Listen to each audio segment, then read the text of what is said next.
조용한 밤, 오늘은 조선의 어느 오래된 마을로 들어가 보겠습니다. 그 마을 끝에는 사람들이 가까이 가지 않는 우물 하나가 있었습니다. 낮에는 그저 낡은 도루묵일 뿐이었습니다. 이끼가 낀 돌담, 오래된 두레박, 물가에 들이운 버드나무 그림자, 그리고 버려진 별궁 담장 너머로 불어오는 차가운 바람. 그러나 밤이 되면 그 우물은 달라졌습니다. 달빛이 물 위에 내려앉고 마을의 불빛이 하나둘 꺼질 때쯤 우물 안에서 낮은 울음 같은 소리가 들린다는 소문이 있었습니다.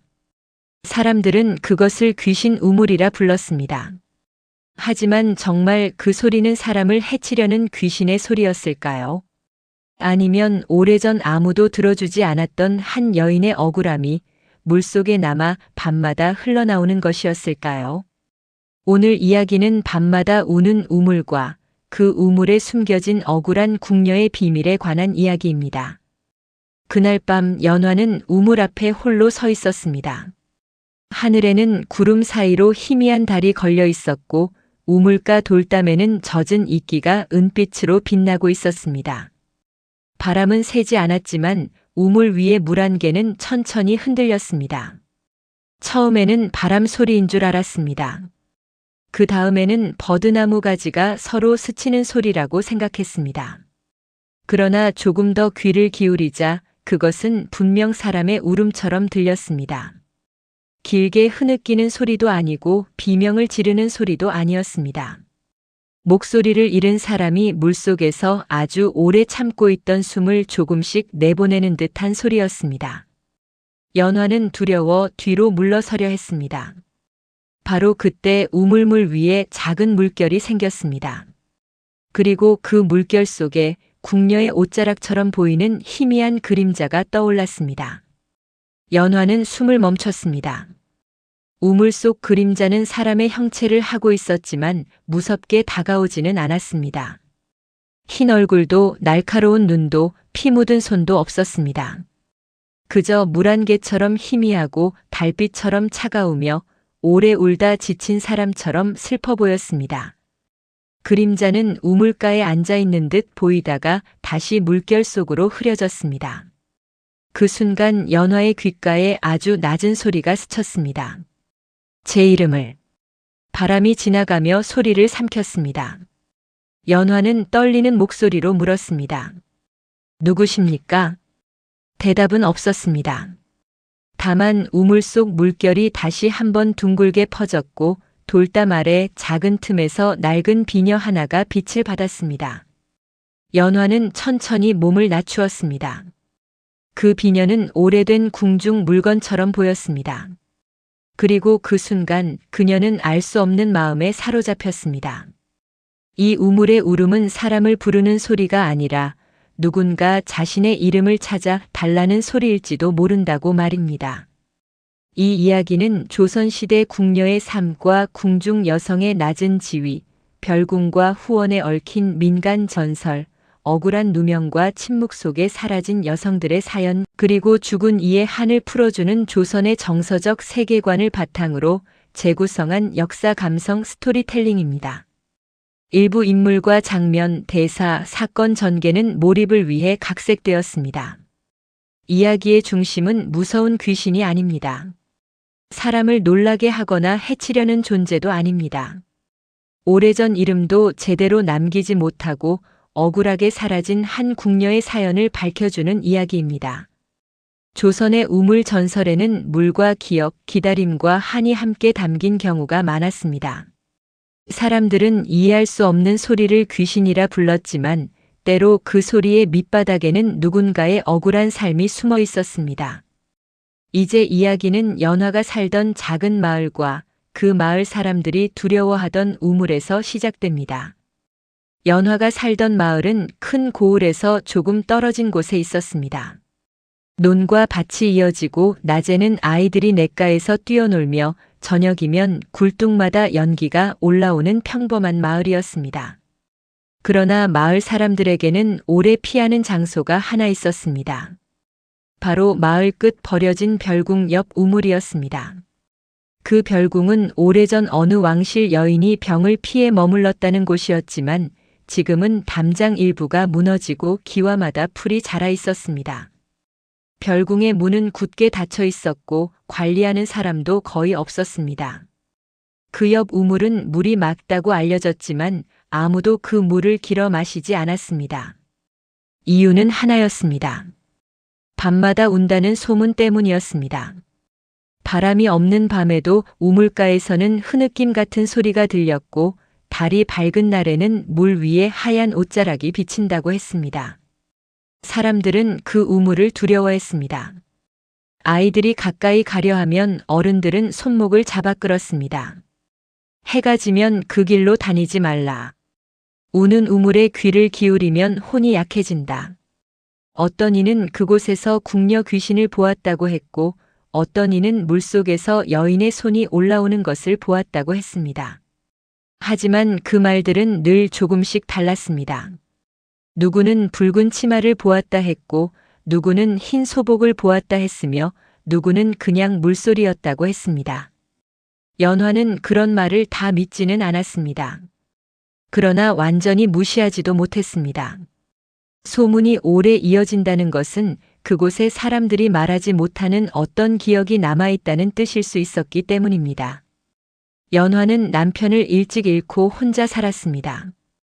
그래서 사람들의 말보다 침묵 속에 묻힌 사연을 더 잘 알아차리는 편이었습니다.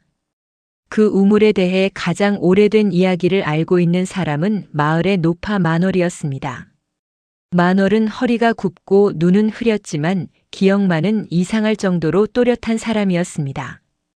어느 저녁 연화는 만월의 집에 들러 약간의 죽을 가져다 주었습니다. 만월은 죽그릇을 받아들고 한참 우물 쪽을 바라보았습니다. 오늘 밤은 달이 밝구나. 저런 밤에는 우물이 또 울겠지. 연화가 조심스럽게 물었습니다. 할머니, 정말 그 우물에서 울음소리가 납니까? 만월은 대답 대신 한숨을 쉬었습니다.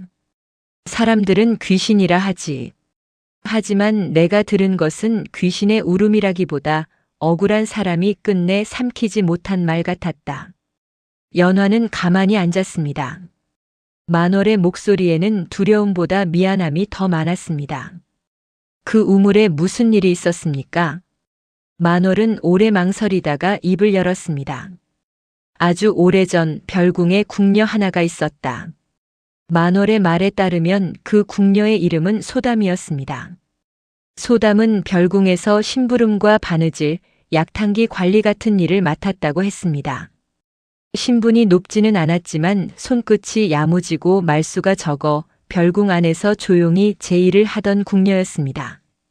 당시 별궁에는 병약한 왕실 여인이 머물고 있었고 궁녀들과 상궁, 내관들이 오가며 그곳을 지켰습니다. 소담은 특별히 눈에 띄는 사람은 아니었습니다. 그러나 이상하게도 그녀가 사라진 뒤부터 별궁 분위기가 달라졌다고 했습니다. 어느 날 궁중 물건 하나가 사라졌고 그 죄가 소담에게 씌워졌다는 소문이 돌았습니다. 누군가는 그녀가 물건을 훔쳐 달아났다고 했고 누군가는 벌을 받다 스스로 목숨을 끊었다고 했습니다. 하지만 만월은 고개를 저었습니다. 나는 그 말들을 믿지 않았다. 소담은 그런 아이가 아니었다. 연화는 몸을 조금 앞으로 기울였습니다. 할머니는 그 궁녀를 직접 보셨습니까? 만월은 흐린 눈으로 먼 기억을 더듬었습니다. 보았지. 나는 그때 어린 계집아이였고 별궁 바깥으로 빨래감을 나르던 어머니를 따라가곤 했다. 소담은 가끔 우리에게 남은 떡 조각이나 따뜻한 물을 건네주었다. 궁녀라 해도 높은 사람은 아니었지만 우리 같은 아이를 무시하지는 않았다. 그러던 어느 날 밤 별궁 안이 몹시 소란스러웠다. 상궁들이 낮은 목소리로 사람을 찾았고 내관들이 등불을 들고 후원을 오갔다. 나는 담장 밖에서 그 모습을 보았다. 그리고 우물 쪽으로 누군가 끌려가듯 지나가는 그림자를 보았다. 그 뒤로 소담은 다시 보이지 않았다. 만월은 손을 떨었습니다. 다음 날 사람들은 소담이 도둑질을 하고 도망쳤다 했다. 하지만 우물가에는 그녀가 늘 꽂고 다니던 비녀가 떨어져 있었다. 연화는 가슴이 서늘해졌습니다. 비녀라니요. 만월은 고개를 끄덕였습니다. 낡은 은비녀였다. 화려한 것은 아니었지만 궁녀들이 쓰던 단정한 물건이었다. 나는 그것을 주우려 했지만 어머니가 말렸다. 별궁 일에 끼어들면 큰일 난다고 했다. 그 뒤로 우물에서는 밤마다 울음소리가 들리기 시작했다. 처음에는 아주 작았다. 그러다 세월이 지나도 멈추지 않았다. 연화는 조용히 물었습니다. 그 비녀는 어떻게 되었습니까? 만월은 힘없이 웃었습니다. 모르지. 누군가 치웠을 수도 있고 돌틈에 들어갔을 수도 있다. 사람들은 우물 소리를 무서워했지만 정작 왜 우는지는 묻지 않았다. 연화는 그 말이 오래 마음에 남았습니다. 사람들은 두려움에는 말을 보탰지만 억울함에는 귀를 기울이지 않았던 것입니다. 며칠 동안 연화는 우물 생각을 떨칠 수 없었습니다. 밤마다 바람이 창호지를 흔들 때마다 그것이 우물에서 들려오는 울음처럼 느껴졌습니다. 결국 어느 보름 가까운 밤 연화는 작은 등불 하나를 들고 우물가로 향했습니다. 마을 사람들은 이미 문을 닫고 잠든 뒤였습니다. 별궁 담장 너머에는 풀벌레 소리만 낮게 이어졌고 우물가의 버드나무는 달빛 아래 길게 그림자를 드리웠습니다. 연화의 발걸음은 조심스러웠습니다. 겁이 나지 않는 것은 아니었습니다. 그러나 이상하게도 우물에 가까워질수록 무서움보다 안타까움이 더 커졌습니다. 만약 정말 누군가의 억울함이 저 물속에 남아있다면 얼마나 오래 혼자였을까. 연화는 우물 앞에 멈춰 섰습니다. 차가운 돌냄새와 젖은 이끼 냄새가 올라왔습니다. 처음에는 아무 소리도 들리지 않았습니다. 연화는 자신이 괜한 짓을 하는지도 모른다고 생각했습니다. 그러나 달이 구름 밖으로 완전히 나왔을 때 우물 속 물결이 아주 작게 흔들렸습니다. 바람은 없었습니다. 두레박줄도 움직이지 않았습니다. 그런데 물속에서 낮은 흐느낌 같은 소리가 올라왔습니다. 연화는 등불을 조금 더 가까이 들었습니다. 물 위에는 자신의 얼굴이 비쳤고 그 뒤로 별궁에 무너진 담장이 비쳤습니다. 그리고 한순간 그녀의 얼굴 옆에 다른 얼굴이 겹쳐 보였습니다. 아주 희미하고 슬픈 궁녀의 얼굴이었습니다. 연화는 놀라 뒤로 물러섰지만 그 얼굴은 따라오지 않았습니다. 다만 물결 속에서 잠시 머물다 사라졌습니다. 그때 연화의 귓가에 작은 소리가 들렸습니다. 이름을. 연화는 떨리는 목소리로 말했습니다. 누구의 이름을 찾으십니까? 대답은 없었습니다. 그러나 우물가 돌담 아래에서 무언가 희미하게 빛났습니다. 연화는 등불을 낮추고 무릎을 꿇었습니다. 이끼 낀 돌틈 사이에 낡은 비녀 하나가 끼어 있었습니다. 오랜 세월을 견딘 탓에 색은 탁해졌지만 그 모양은 분명 궁녀가 쓸 법한 단정한 은비녀였습니다. 연화는 조심스럽게 손수건으로 비녀를 감싸 들어 올렸습니다. 그 순간 우물 속 울음소리가 아주 잠깐 멈췄습니다. 마치 누군가 오래 잃어버린 물건을 알아본 것처럼 말입니다. 연화는 비녀를 가슴 가까이 들고 속삭였습니다. 이것이 소담이라는 궁녀의 것입니까? 우물은 대답하지 않았습니다. 하지만 물결이 아주 잔잔하게 퍼졌습니다. 연화는 그 작은 움직임을 보며 이상하게 눈물이 날 것 같았습니다. 이 물건 하나가 오래 잊힌 여인의 마지막 흔적일지도 모른다는 생각 때문이었습니다. 연화는 비녀를 들고 돌아가려 했습니다. 그런데 바로 그때 별궁 쪽에서 낡은 나무 문이 삐걱이는 소리가 들렸습니다. 연화는 등불을 감싸 쥐고 몸을 돌렸습니다. 별궁은 오래전부터 비어 있다고 들었습니다. 그런데 무너진 담장 너머 닫혀 있어야 할 작은 쪽문이 조금 열려 있었습니다. 바람 때문일 수도 있었습니다. 오래된 문이 스스로 흔들린 것일 수도 있었습니다. 하지만 연화는 그 문틈 사이로 어렴풋한 등불빛을 보았습니다. 누군가 안에 있는 것 같았습니다. 우물 속에서는 다시 낮은 울음이 들렸습니다. 이번에는 조금 더 분명했습니다. 별궁. 연화는 숨을 삼켰습니다. 우물의 사연은 물속에만 있는 것이 아니었습니다. 그 비밀은 버려진 별궁 안에도 남아있는 듯 했습니다. 연화는 한참 동안 별궁의 쪽문을 바라보았습니다. 달빛 아래 낡은 문은 조금 열려 있었고 그 사이로 희미한 빛이 새어나오는 듯 했습니다. 그러나 그 빛은 등불처럼 따뜻하지도 귀신불처럼 무섭지도 않았습니다.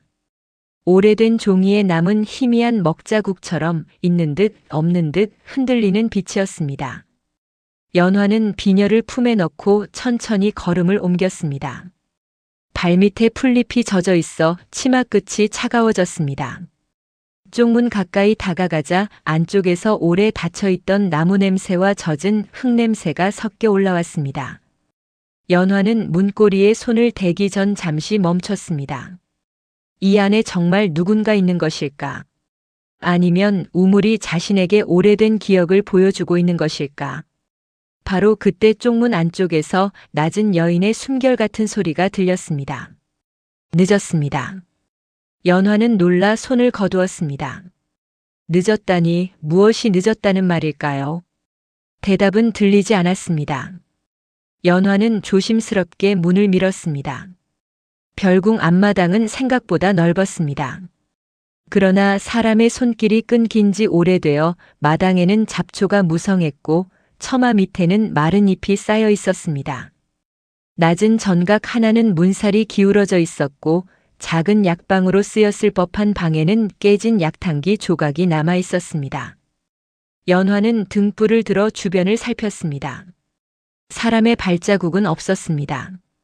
그런데 이상하게도 마당 한쪽 돌계단 위에는 먼지가 덜 쌓인 자리가 있었습니다. 누군가 오래전부터 그곳에 앉아 기다린 것처럼 보였습니다. 연화는 품속의 비녀를 손으로 눌렀습니다. 우물에서 들린 소리, 소담이라는 이름, 그리고 별궁에 열린 문. 모든 것이 하나의 길처럼 이어지고 있었습니다. 연화는 먼저 약방처럼 보이는 작은 방으로 들어갔습니다. 방 안에는 낡은 선반과 깨진 사기 그릇, 말라붙은 약재 냄새가 남아 있었습니다. 벽 한쪽에는 오래전 불에 그을린 자국이 있었고 바닥에는 작은 나무함 하나가 뒤집힌 채 놓여 있었습니다. 연화가 함을 바로 세우자 안에서 마른 종이 조각들이 흘러나왔습니다. 대부분은 벌레 먹고 찢겨 글자를 알아보기 어려웠습니다. 그러나 그중 한 조각에는 희미하게 궁중 약재의 이름처럼 보이는 글이 남아 있었습니다. 연화는 글을 완전히 읽지는 못했지만 누군가 이곳에서 병든 이를 돌보았다는 느낌을 받았습니다. 만월은 소담이 약탕기 관리도 맡았다고 했습니다. 그렇다면 이 방은 소담이 자주 오갔던 곳일지도 몰랐습니다. 연화는 방 안을 더 살피다가 선반 아래에서 아주 작은 천 조각을 발견했습니다. 궁녀 옷감처럼 고운 흰 비단이었습니다. 그 천 조각에는 흐릿한 붉은 실 자국이 남아 있었습니다. 피처럼 보이도록 과하게 번져 있지는 않았습니다. 오히려 오래된 도장 자국이나 실밥이 풀린 흔적처럼 희미했습니다. 연화는 그것을 등불 가까이 비추었습니다. 천 가장자리에는 작은 자수 한 글자가 남아 있었습니다. 담. 연화는 숨을 삼켰습니다. 소담에 담을 수 있었습니다.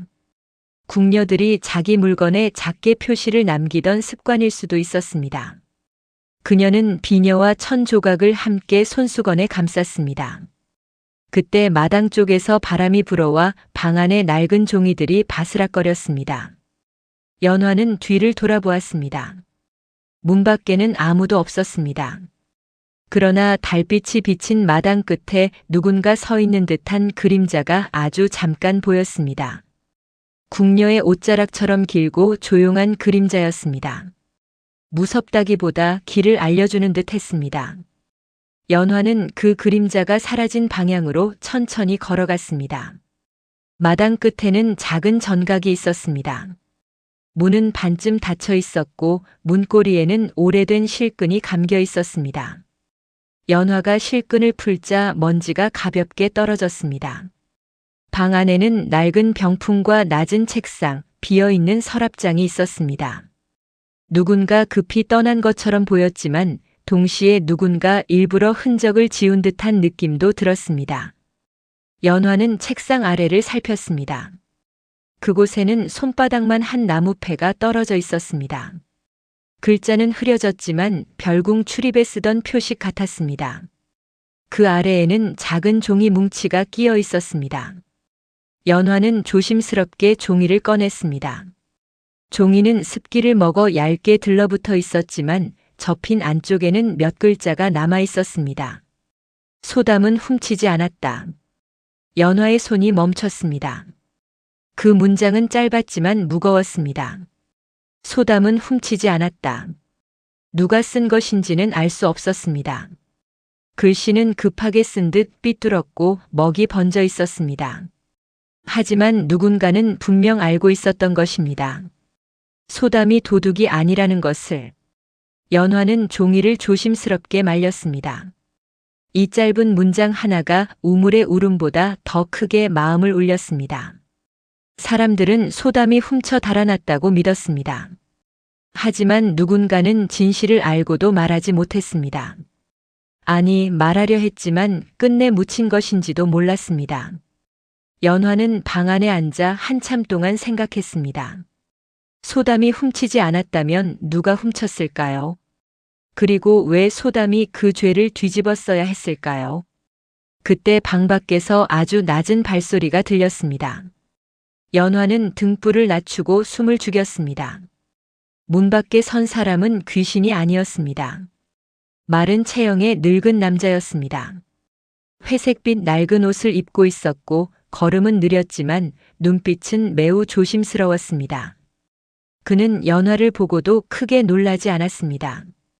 오히려 오래 기다렸다는 듯 낮게 물었습니다. 그 비녀를 찾았습니까? 연화는 품속을 손으로 감쌌습니다.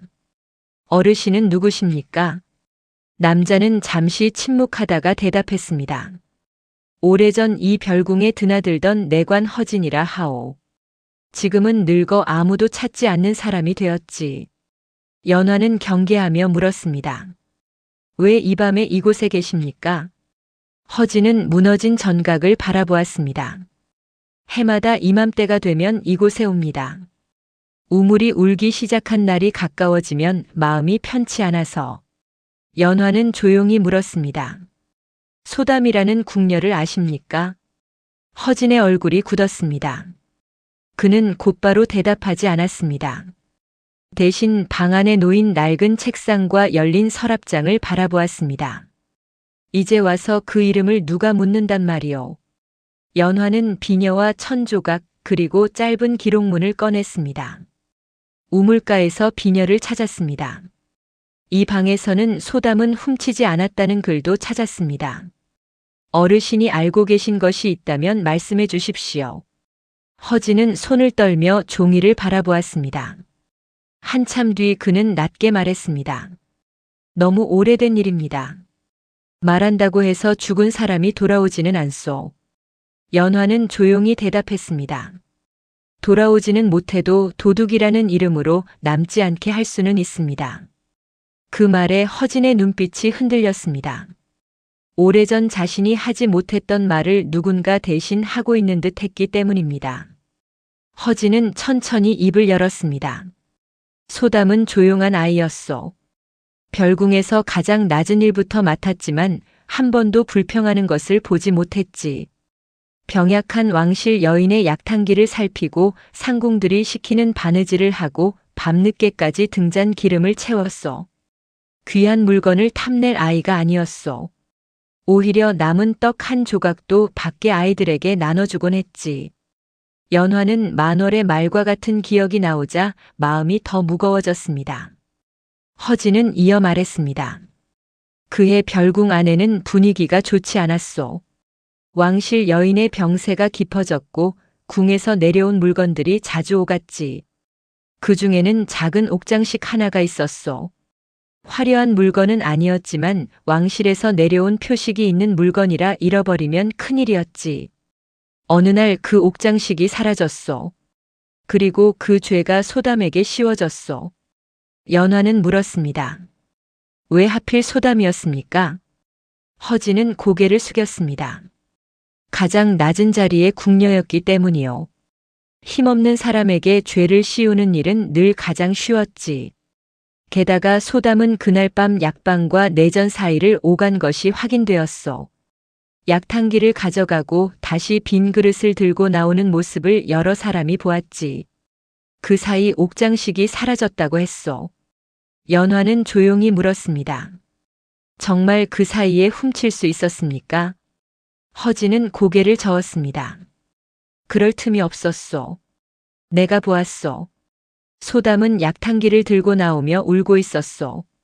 누군가에게 꾸중을 들은 듯 했지만 옥장식을 숨길 여유는 없었지. 그런데도 최상궁이 말했다오. 그 아이가 수상하다고. 별궁 안에서 최상궁의 말은 곧 법과 같았소. 아무도 쉽게 거스르지 못했지. 최상궁이라는 이름이 나오자 연화는 몸을 바로 세웠습니다. 지금도 살아계십니까?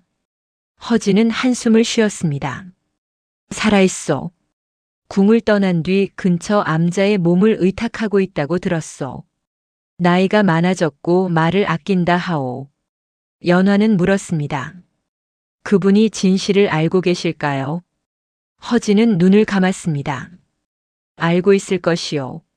아니, 어쩌면 누구보다 잘 알고 있을 것이요. 하지만 그 입을 열게 하는 것은 쉽지 않을 것이요. 최상궁은 평생 궁의 질서를 지킨 사람이라 믿고 살았어. 그 질서 속에서 누가 억울하게 사라졌는지를 인정하려면 자기 삶의 일부가 무너지는 것이기 때문이요. 연화는 비녀를 다시 감싸며 말했습니다. 그래도 만나야겠습니다. 허진은 그녀를 오래 바라보았습니다. 두렵지 않소. 연화는 우물 쪽을 바라보며 대답했습니다. 두렵습니다. 하지만 소담이 더 오래 두려움 속에 있었을 것 같습니다. 허진은 연화의 말에 아무 대답도 하지 못했습니다. 그는 한참 뒤 낮게 말했습니다. 조심하시오. 이 일은 단순한 귀신 소문이 아니오. 별궁 안에서 물건 하나가 사라진 일처럼 보였지만 그 뒤에는 궁중 사람들의 체면과 책임, 그리고 누가 벌을 받아야 했는지를 둘러싼 더 큰 문제가 있었소. 소담이 죄를 뒤집어 쓰자 많은 사람이 편해졌지. 왕실 물건을 지키지 못한 책임은 아래 궁녀 하나의 탐욕으로 정리되었고 상궁과 내관들은 무사히 지나갔소. 연화는 그 말을 듣고 가슴이 답답해졌습니다. 한 사람의 이름이 더럽혀지는 동안 많은 사람이 편해졌다. 그것이 소담의 억울함이었습니다. 허진은 작은 종이 꾸러미 하나를 꺼냈습니다. 내가 그때 숨겨둔 기록 일부요. 완전하지는 않지만 최상궁을 만나기 전에 봐두시오. 연화는 종이 꾸러미를 받았습니다. 그 안에는 별궁의 약재 출입 기록과 물건 점검표 일부가 들어 있었습니다. 대부분은 알아보기 어려웠지만 허진은 몇 군데를 짚어주었습니다. 여기 옥장식이 사라졌다고 적힌 날보다 하루 앞서 이미 물건 점검에 이상이 있었다는 표시가 있어. 그런데 공식 기록에는 그 표시가 지워졌지. 연화는 놀라 물었습니다.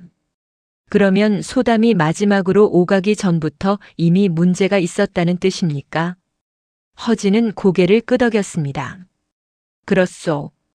소담은 뒤늦게 죄를 뒤집어 쓴 것일 수 있어. 연화는 기록을 가만히 바라보았습니다. 우물의 울음, 비녀, 천조각, 소담은 훔치지 않았다는 글, 그리고 지워진 점검 기록. 이제 사연은 단순한 소문이 아니었습니다. 누군가가 진실을 지웠고 그 지워진 자리에 소담의 이름을 놓아두었던 것입니다.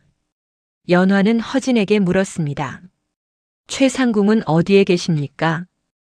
허진은 잠시 망설이다가 대답했습니다. 마을에서 북쪽으로 반나절 거리, 산 아래 작은 암자에 있다 들었소. 그러나 그녀가 쉽게 말할 것이라 기대하지 마시오. 연화는 고개를 끄덕였습니다. 그래도 묻겠습니다. 허진은 다시 물었습니다. 왜 그렇게까지 하시오? 당신은 소담과 아무 인연도 없지 않소. 연화는 비녀를 조심스럽게 손에 쥐었습니다. 인연이 없다고 해서 억울함을 못 본 척해야 하는 것은 아니니까요. 그리고 우물은 오랫동안 사람들에게 말하려 했습니다. 아무도 듣지 않았을 뿐입니다. 허진은 그 말을 듣고 깊은 한숨을 내쉬었습니다. 어쩌면 그래서 우물이 당신을 부른 것인지도 모르겠소.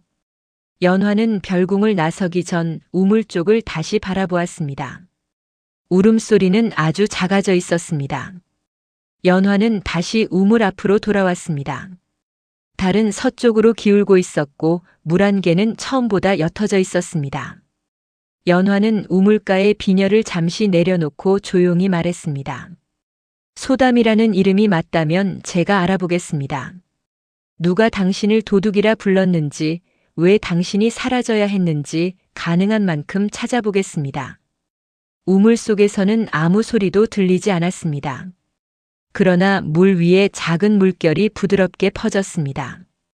그것은 고맙다는 대답처럼 보이기도 했고 아직 끝나지 않았다는 신호처럼 보이기도 했습니다. 연화는 비녀와 기록을 품에 넣었습니다. 두려움이 완전히 사라진 것은 아니었습니다. 하지만 이제 그녀는 우물을 귀신 우물이라고만 부를 수 없었습니다. 그곳은 누군가의 마지막 억울함이 머무는 자리였습니다. 다음 날 새벽 연화는 북쪽 암자를 향해 길을 나섰습니다. 만월 노파는 그녀가 떠난다는 말을 듣고 낡은 천주머니 하나를 건네주었습니다. 이것은 오래전 우리 어머니가 별궁 빨래감 속에서 몰래 챙겨 두신 것이란다. 나는 무서워서 평생 열어보지 못했다. 연화는 조심스럽게 천주머니를 받았습니다. 안에는 바랜 실매듭과 아주 작은 궁중 천조각, 그리고 낡은 종이 한 장이 들어 있었습니다. 종이는 거의 부서질 듯 했지만 한 줄은 아직 남아 있었습니다. 최상궁 마마는 알고 계신다. 연화는 숨을 멈췄습니다.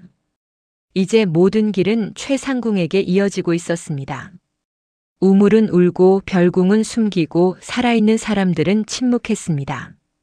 그리고 그 침묵의 끝에 늙은 최상궁이 있었습니다.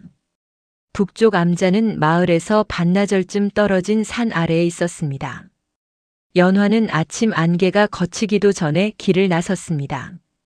품에는 우물가에서 찾은 낡은 은비녀, 별궁에서 발견한 천조각, 허진이 건넨 기록 일부 그리고 만월 노파가 준 작은 종이가 들어 있었습니다. 그 물건들은 모두 가벼웠지만 연화의 마음에는 돌처럼 무겁게 느껴졌습니다. 산길은 조용했습니다. 새소리와 발밑에 마른 잎 밟히는 소리만 들렸습니다. 연화는 걸음을 옮길 때마다 우물의 낮은 울음소리를 떠올렸습니다. 처음에는 무서운 소리라고 생각했습니다. 하지만 이제는 달랐습니다. 그 소리는 오래 닫힌 문을 두드리는 소리 같았습니다. 누군가가 자신의 억울함을 말해달라고 너무 늦기 전에 이름을 불러달라고 부탁하는 듯 했습니다. 암자는 크지 않았습니다. 낮은 기와 지붕 아래 작은 법당이 있었고 마당에는 오래된 매화나무가 서 있었습니다. 연화가 조심스럽게 들어서자 한 여인이 처마 밑에 앉아 있었습니다. 여인이라기보다 이제는 노년에 접어든 사람이었습니다. 등은 곧았지만 얼굴에는 긴 세월의 그늘이 내려앉아 있었습니다. 짙은 남색 옷을 단정히 입었고 머리도 흐트러짐 없이 묶여 있었습니다. 연화는 한눈에 알 수 있었습니다. 저 사람이 최상궁이구나. 최상궁은 연화를 보자 눈을 가늘게 떴습니다. 누구냐? 연화는 공손히 고개를 숙였습니다. 마을에서 온 연화라 합니다. 오래전 별궁의 궁녀 소담에 대해 여쭙고 싶어 찾아왔습니다. 그 이름이 나오자 최상궁의 손끝이 아주 작게 흔들렸습니다. 그러나 목소리는 차가웠습니다. 죽은 이름을 왜 이제 와서 들추느냐? 연화는 물러서지 않았습니다. 죽은 이름이 아니라 지워진 이름이라 생각합니다. 최상궁의 눈빛이 날카로워졌습니다. 누가 그런 말을 하더냐? 연화는 품에서 낡은 은비녀를 꺼냈습니다. 우물가 돌틈에서 찾았습니다. 그리고 천 조각과 기록문도 함께 내밀었습니다. 여기에는 소담은 훔치지 않았다고 적혀 있습니다. 최상궁은 비녀를 보는 순간 얼굴빛이 달라졌습니다. 그녀는 손을 뻗으려다 멈췄습니다. 마치 아주 오래 묻어둔 기억이 갑자기 눈앞에 놓인 듯 했습니다. 한참 뒤 최상궁은 낮게 말했습니다. 그것을 어디서 찾았다고 했느냐? 우물가입니다. 연화의 대답에 최상궁은 눈을 감았습니다. 그리고 아주 작게 중얼거렸습니다. 아직도 그곳에 있었구나. 그 말에는 놀람보다 죄책감이 더 깊게 배어 있었습니다. 그러나 최상궁은 곧 다시 표정을 다잡았습니다. 소담은 별궁 물건을 훔친 죄로 쫓겨난 아이였다. 그 일은 이미 오래전에 끝났다. 연화는 조용히 물었습니다. 정말 쫓겨난 것입니까? 최상궁은 대답하지 않았습니다. 연화는 다시 말했습니다. 만월 노파는 그날 밤 소담이 우물 쪽으로 끌려가듯 지나가는 그림자를 보았다고 했습니다. 내관 허지는 소담이 훔칠 틈이 없었다고 했습니다. 그리고 기록에는 옥장식이 사라진 날보다 하루 앞서 이미 점검에 이상이 있었다고 남아 있습니다. 최상궁의 얼굴이 굳었습니다. 연화는 마지막으로 만월이 준 종이를 내밀었습니다. 여기에 적혀 있습니다. 최상궁 마마는 알고 계신다. 침묵이 길어졌습니다. 산 아래 바람이 매화나무 가지를 살짝 흔들었습니다. 최상궁은 그 바람 소리를 듣는 사람처럼 멀리 시선을 돌렸습니다. 최상궁은 한참 뒤 말했습니다. 궁 안에서 오래 살아본 사람은 안다. 진실보다 질서가 먼저 놓이는 때가 있다는 것을. 연화는 조용히 대답했습니다. 하지만 그 질서 때문에 한 사람이 도둑으로 남았습니다. 최상궁의 입술이 굳게 다물렸습니다. 그녀는 화를 내지 않았습니다. 오히려 너무 오래 참아온 사람처럼 피곤해 보였습니다. 그 아이는 조용한 아이였다. 일을 잘했고 말도 적었다. 그래서 더 쉬웠다. 연화는 그 말의 뜻을 바로 이해하지 못했습니다. 더 쉬웠다니요. 최상궁은 씁쓸하게 웃었습니다. 말이 많은 아이였다면 억울하다고 떠들었을 것이다. 가까운 사람이 많았다면 누군가 나섰을 것이다. 하지만 소담은 조용했고 가난했고 별궁 안에서 가장 낮은 자리였다. 그러니 죄를 씌우기에 가장 쉬운 사람이었다. 연화는 가슴이 먹먹해졌습니다. 최상궁은 마침내 과거를 이야기하기 시작했습니다. 그날 사라졌다는 옥장식은 사실 소담이 훔친 것이 아니었다. 별궁에 머물던 왕실 여인의 친족 중 한 사람이 몰래 가져간 것이었다. 그 물건에는 왕실에서 내려온 표시가 있었고 사라진 사실이 알려지면 별궁 관리 책임자와 상궁들, 내관들까지 모두 문책을 받을 수 있었다. 처음에는 조용히 찾으려 했다. 그러나 이미 물건은 별궁 밖으로 빠져나간 뒤였다. 누군가는 책임을 져야 했다. 그때 소담이 약방과 내전 사이를 오갔다는 말이 나왔다. 그 아이가 마침 마지막으로 그 방 근처를 지나갔다는 이유만으로 의심이 시작되었다. 연화는 낮게 물었습니다. 최상궁께서는 그때 소담이 훔치지 않았다는 것을 아셨습니까? 최상궁은 눈을 감았습니다. 알았다. 적어도 그 아이가 그 물건을 가져갈 아이가 아니라는 것은 알았다. 소담은 억울하다고 말했습니다. 처음에는 조심스럽게, 나중에는 울면서 말했습니다. 저는 아닙니다.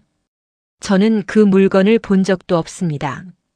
하지만 별궁 안에서 낮은 궁녀의 말은 깃털보다 가벼웠습니다. 최상궁은 그때를 떠올리며 손을 떨었습니다. 나는 그 아이에게 조용히 인정하라고 했다. 그러면 큰 벌은 피할 수 있을 것이라 말했다. 하지만 소담은 끝내 고개를 저었다. 제가 하지 않은 일을 했다고 말하면 제 이름은 평생 도둑이 됩니다. 그 말이 아직도 귀에 남아있다. 연화는 숨을 삼켰습니다. 소담은 죽음보다 이름이 더 두려웠던 것입니다. 가난하고 낮은 궁녀였지만 적어도 자기 이름만은 더럽혀지지 않기를 바랐던 것입니다.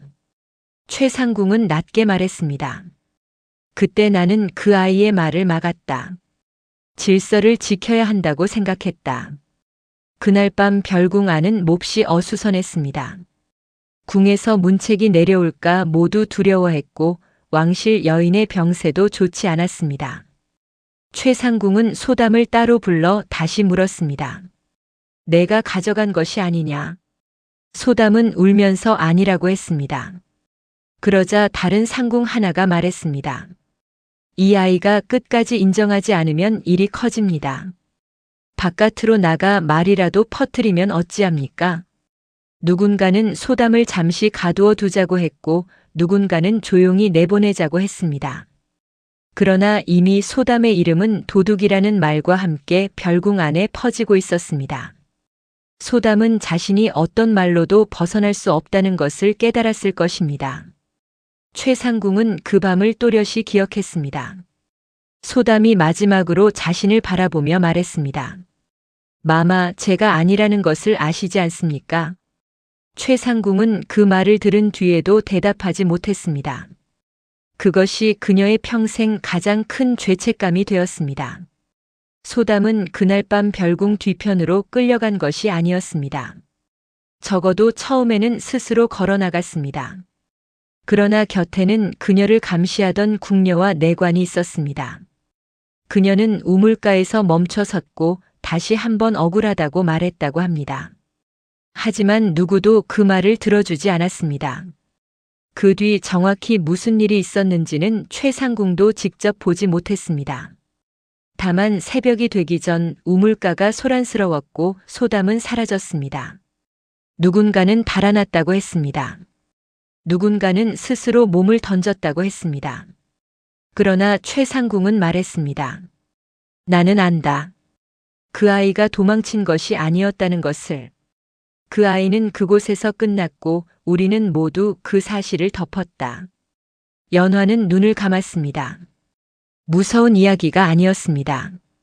그것은 더 아픈 이야기였습니다. 귀신이 사람을 해친 이야기가 아니라 살아있는 사람들이 한 사람의 말을 외면한 이야기였습니다. 연화는 낮은 목소리로 물었습니다. 왜 바로잡지 않으셨습니까? 최상궁은 고개를 숙였습니다. 두려웠다. 내 자리도 내 책임도 궁의 질서도 두려웠다. 그 아이 하나를 살리기 위해 내가 쌓아온 모든 것을 무너뜨릴 용기가 없었다. 연화는 마음속에서 분노가 올라왔지만 최상궁의 늙고 지친 얼굴을 보며 그 분노가 슬픔으로 바뀌는 것을 느꼈습니다. 긴 세월 동안 최상궁도 편히 살지는 못했을 것입니다. 그러나 그렇다고 소담의 억울함이 사라지는 것은 아니었습니다. 연화는 조용히 말했습니다. 늦었지만 지금이라도 말해주셔야 합니다. 최상궁은 오랫동안 침묵했습니다. 그러다 천천히 자리에서 일어나 방 안으로 들어갔습니다. 잠시 뒤 그녀는 작은 나무 상자 하나를 들고 나왔습니다. 상자는 오래되어 모서리가 달아 있었습니다. 최상궁은 뚜껑을 열었습니다. 그 안에는 바랜 종이 한 장과 작은 옥장식의 끈 조각이 들어 있었습니다. 연화의 눈이 커졌습니다. 최상궁은 말했습니다. 물건은 끝내 찾지 못했다. 하지만 그 물건을 가져간 사람이 남긴 끈 조각은 발견했었다. 소담의 것이 아니었다. 나는 그 사실을 알면서도 묻었다. 이 종이는 내가 그 뒤에 써둔 것이다. 언젠가 누군가 묻는 날이 오면 내가 말하지 못한 것을 대신 말하게 하려고. 연화는 종이를 펼쳤습니다. 그 안에는 떨리는 글씨로 적혀 있었습니다. 소담은 죄가 없다. 나는 알고도 침묵했다. 그 한 줄은 오래된 우물의 울음보다 더 선명했습니다. 소담은 죄가 없다. 나는 알고도 침묵했다. 연화는 그 종이를 손끝으로 조심스럽게 받쳤습니다. 비녀와 천조각 허진의 기록, 만월의 기억, 그리고 최상궁의 고백문까지. 이제 소담의 억울함은 단순한 소문이 아니었습니다. 증언과 흔적을 가진 진실이 되었습니다. 최상궁은 고개를 숙였습니다. 나는 용서를 받을 생각이 없다.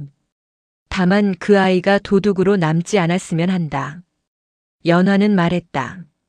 그렇다면 이 사실을 현감 앞에서 말씀해 주셔야 합니다. 최상궁은 몸을 굳혔습니다. 늙은 내가 이제 와서 고을 사람들 앞에 서야 한단 말이냐? 연화는 조용히 대답했습니다. 소담은 평생 도둑이라는 이름 앞에 혼자 서 있었습니다.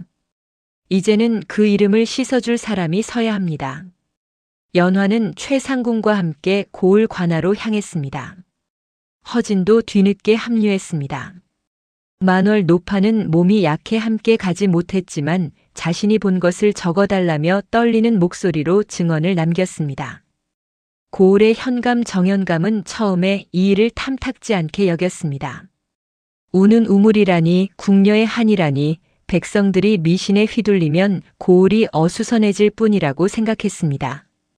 그러나 연화가 비녀와 기록, 천조각, 허진의 설명, 최상궁의 고백문을 차례로 내놓자 그의 표정이 달라졌습니다.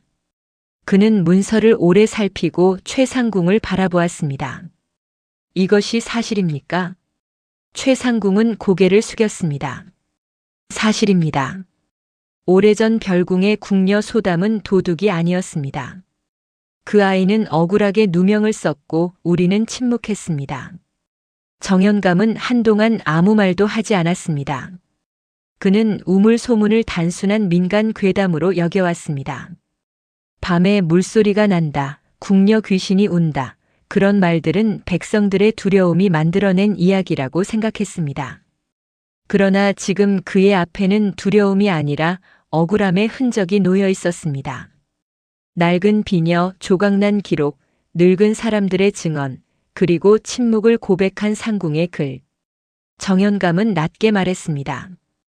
귀신이 우는 것이 아니라 사람들이 듣지 않은 진실이 남아 있었던 것이군. 연화는 조용히 고개를 끄덕였습니다. 정현감은 자리에서 일어섰습니다. 이 일은 조용히 덮을 수 없다. 다만 궁의 오래된 일과 관련되어 있으니 함부로 떠들 수도 없다. 그러나 적어도 이 고을 기록에는 바로 잡아야 한다. 소담이라는 궁녀가 도둑이 아니었다는 사실을 남기겠다. 정현감은 마을 어른들과 별궁 관련자들을 우물 앞으로 모이게 했습니다. 해가 완전히 지기 전이었습니다. 우물가에는 처음으로 사람들이 두려움보다 궁금함과 숙연함을 품고 모였습니다. 만월 노파는 지팡이를 짚고 멀리서 앉아 있었고 허진은 고개를 숙인 채 서 있었습니다. 최상궁은 연화의 곁에 섰지만 얼굴은 몹시 창백했습니다. 우물은 조용했습니다. 낮에는 그저 오래된 도루묵일 뿐이었습니다. 그러나 사람들은 그곳에서 밤마다 울음이 들렸다는 것을 알고 있었습니다. 정현감은 고을 사람들을 바라보며 말했습니다. 오래전 이 별궁에 소담이라는 궁녀가 있었다. 사람들은 그녀를 도둑이라 불렀으나 오늘 드러난 증거와 증언에 따르면 그 말은 사실이 아니었다. 사람들 사이에 낮은 술렁임이 번졌습니다. 그 순간 해가 산 너머로 완전히 기울었습니다. 우물 위로 저녁 안개가 천천히 내려앉았습니다. 정현감은 계속 말을 이어가려 했지만 갑자기 우물 속 물이 아주 잔잔하게 흔들렸습니다. 바람은 없었습니다.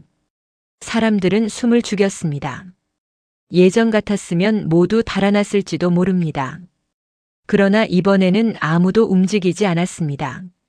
물결 위에 달빛이 비치더니 희미한 궁녀의 형상이 아주 잠시 떠올랐습니다. 무서운 모습은 아니었습니다. 오래 기다린 사람이 마침내 자기 이름을 듣기 위해 조용히 서 있는 모습 같았습니다. 최상궁은 그 형상을 보자 무너져 내리듯 무릎을 꿇었습니다. 소담아. 그 이름이 우물가에 울려 퍼지는 순간 물속에서 들리던 낮은 울음이 처음으로 사람의 흐느낌처럼 분명해졌습니다. 최상궁이 무릎을 꿇고 소담의 이름을 부르자 우물가에 모인 사람들은 아무 말도 하지 못했습니다. 소담아. 그 이름은 아주 오래전 별궁 안에서 지워진 이름이었습니다. 사람들은 그녀를 도둑이라 불렀고 도망친 궁녀라 불렀고 우물가의 귀신이라 불렀습니다. 그러나 정작 그녀의 이름을 제대로 불러준 사람은 없었습니다. 물결 위에 떠오른 희미한 형상은 잠시 흔들렸습니다. 원망스럽게 사람들을 노려보는 모습이 아니었습니다. 마치 너무 오래 기다린 사람이 마침내 자신의 이름을 듣고 숨을 고르는 듯 했습니다. 연화는 비녀를 두 손으로 받쳐들었습니다. 소담이라는 궁녀의 물건입니다. 그리고 이제 이 이름은 도둑의 이름이 아닙니다. 억울하게 누명을 쓴 사람의 이름입니다. 그 말에 우물 위 물 한 개가 천천히 퍼졌습니다. 최상궁은 땅에 이마를 대듯 고개를 숙였습니다. 내가 늦었다. 너무 늦었다. 그때 너를 지켜주지 못했다. 내가 아니란 것을 알면서도 나는 궁의 질서와 내 자리를 먼저 두려워했다. 최상궁의 목소리는 예전처럼 차갑지 않았습니다. 오래 닫아둔 문이 안쪽에서 무너지는 듯한 목소리였습니다. 사람들은 그 고백을 들으며 숨을 삼켰습니다. 최상궁은 이어 말했습니다. 소담은 옥장식을 훔치지 않았다. 나는 그 사실을 알았다. 그러나 별궁의 책임을 피하려는 사람들 사이에서 그 아이의 이름이 가장 쉽게 희생되었다. 나는 침묵했고 그 침묵이 그 아이를 2번 죽였다. 연화는 그 말을 듣고 눈을 감았습니다. 죽은 사람의 한은 귀신의 모습보다 살아있는 사람의 침묵 속에서 더 오래 남는 것인지도 몰랐습니다. 늙은 내관 허진도 앞으로 나왔습니다. 그는 떨리는 손으로 허리춤의 낡은 기록을 꺼냈습니다. 나 역시 죄가 있습니다. 나는 그날 소담이 약방과 내전 사이를 오가는 것을 보았지만 훔칠 틈이 없었다는 것을 알았습니다. 그러나 별궁 안에서 나 같은 내관 하나가 상궁들과 왕실 친족의 일을 거스르기는 두려웠습니다. 그래서 침묵했습니다. 허진은 기록을 정연감에게 내밀었습니다. 이 기록에는 옥장식 점검에 이미 전날 이상이 있었다는 흔적이 남아 있습니다. 소담이 마지막으로 지목되기 전부터 물건은 이미 사라졌거나 다른 곳으로 옮겨졌을 가능성이 큽니다. 정연감은 기록을 받아들고 고개를 끄덕였습니다. 사람들은 이제 우물의 울음을 귀신 소리로만 들을 수 없었습니다. 그것은 오래 묻힌 증언이 세상 밖으로 나오는 소리였습니다. 만월 노파도 지팡이를 짚고 어렵게 일어섰습니다. 그녀의 목소리는 작았지만 또렷했습니다. 나는 어린아이였습니다. 무서워서 아무 말도 하지 못했습니다. 그 밤에 우물가로 향하던 그림자를 보았습니다. 그리고 다음 날 소담이 도둑이라 했습니다. 나는 믿지 않았습니다. 그 아이는 담장박 아이들에게 따뜻한 물을 건네던 사람이었습니다. 만월은 울먹이며 말했습니다. 그러나 나는 어렸고 어른들은 조용히 있으라 했습니다. 그렇게 세월이 갔습니다. 미안하다 소담아. 사람들 사이에서 낮은 탄식이 흘렀습니다. 연화는 만월의 손을 잡아주었습니다. 오래전 아이였던 만월도 두려움 속에 갇혀 있었습니다. 그러나 이제 그녀의 기억은 소담의 이름을 되찾는데 작은 등불이 되고 있었습니다. 정연감은 우물 앞에 서서 고을 사람들을 바라보았습니다. 오늘 이 자리에서 분명히 하겠다. 오래전 별궁의 궁녀 소담에게 씌워졌던 도둑의 누명은 사실로 볼 수 없다. 발견된 비녀와 천조각, 별궁 기록 일부, 내관 허진의 증언, 최상궁의 고백문, 만월 노파의 기억을 종합하면 소담은 억울하게 죄를 뒤집어 쓴 사람이다. 사람들은 조용히 고개를 숙였습니다. 정연감은 이어 말했습니다. 이 사실을 고을 기록에 남기겠다. 그리고 별궁 옆 우물에 얽힌 소문도 고쳐 전하겠다. 이곳은 사람을 해치는 귀신 우물이 아니라 억울하게 이름을 잃은 궁녀의 사연이 머문 곳이었다. 연화는 그 말을 들으며 가슴이 뜨거워졌습니다. 진실은 너무 늦게 왔지만 그래도 완전히 오지 않은 것은 아니었습니다. 정연감의 말이 끝나자 우물 속 물결이 천천히 잦아들었습니다. 바람이 불지 않았는데도 물 한 개는 한쪽으로 흘러가듯 옅어졌습니다. 사람들은 조용히 그 모습을 지켜보았습니다. 무서운 일이 일어난 것은 아니었습니다. 우물에서 손이 올라오지도 않았고 사람을 놀라게 하는 비명도 들리지 않았습니다. 다만 아주 오래 눌려있던 흐느낌이 조금씩 가라앉는 것 같았습니다. 연화는 비녀를 우물가에 놓고 조심스럽게 말했습니다. 소담, 이제 당신의 이름은 도둑의 이름이 아닙니다. 당신은 억울했던 사람이고 끝내 진실을 기다린 사람입니다. 그 순간 물 위에 희미한 궁녀의 형상이 다시 떠올랐습니다. 이번에는 울고 있는 모습이 아니었습니다.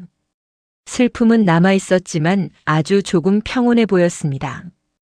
연화는 정연감의 허락을 받아 비녀를 작은 비단 주머니에 넣었습니다. 우물 속에 다시 던져 넣지는 않았습니다. 그것은 잊힌 물건으로 되돌리는 일이 아니라 기억할 물건으로 남겨야 한다고 생각했기 때문입니다. 정연감은 별궁 한쪽 작은 방을 정리해 소담의 이름과 사연을 적은 기록을 보관하겠다고 했습니다. 비녀도 그곳에 함께 두기로 했습니다. 최상궁은 떨리는 손으로 비녀 주머니를 어루만졌습니다. 이 아이가 이렇게라도 남게 되었구나. 연화는 조용히 대답했습니다. 남은 것이 아니라 돌아온 것입니다. 최상궁은 그 말에 눈물을 흘렸습니다. 평생 궁의 법도를 지키며 눈물을 보이지 않던 여인이었습니다. 그러나 그날만은 사람들 앞에서 울었습니다. 그 눈물은 자기 죄를 씻어내기에는 부족했지만 침묵을 깨는 첫걸음이었습니다. 그날 밤 마을 사람들은 우물가에 작은 등불을 놓았습니다. 화려한 제사는 아니었습니다. 밥 한 그릇, 맑은 물 한 사발, 작은 꽃가지, 그리고 소담이라는 이름을 적은 종이 한 장이 전부였습니다. 정연감은 격식보다 마음이 중요하다고 했고 연화는 조용히 등불을 켰습니다. 만월은 떨리는 목소리로 말했습니다. 이제는 편히 가거라. 허지는 고개를 숙였고 최상궁은 끝내 말을 잇지 못했습니다. 우물가에 놓인 등불은 바람에도 쉽게 꺼지지 않았습니다. 물 위에는 등불의 빛이 둥글게 퍼졌고 그 빛 사이로 아주 희미한 궁녀의 옷자락이 보이는 듯 했습니다. 그러나 이번에는 사람들 중 누구도 비명을 지르지 않았습니다. 모두 조용히 고개를 숙였습니다. 그들은 처음으로 우물을 두려움이 아니라 슬픔과 미안함으로 바라보고 있었습니다. 그날 이후 이상한 일이 일어났습니다. 밤마다 들리던 우물의 울음소리가 더 이상 들리지 않았습니다. 처음 며칠 동안 사람들은 반신반의했습니다. 오늘은 바람이 달라서 그렇겠지. 달이 흐려서 그렇겠지. 그러나 보름이 지나고 또 한 달이 지나도 우물은 울지 않았습니다. 버드나무 가지가 바람에 흔들리는 소리만 들렸고 두레박 줄이 가끔 삐걱이는 소리만 남았습니다. 마을 아이들은 낮에 우물가 가까이 가도 더 이상 무서워하지 않았습니다. 어른들도 그곳을 지나며 예전처럼 귀신 우물이라 부르지 않았습니다. 대신 어떤 이는 조용히 말했습니다.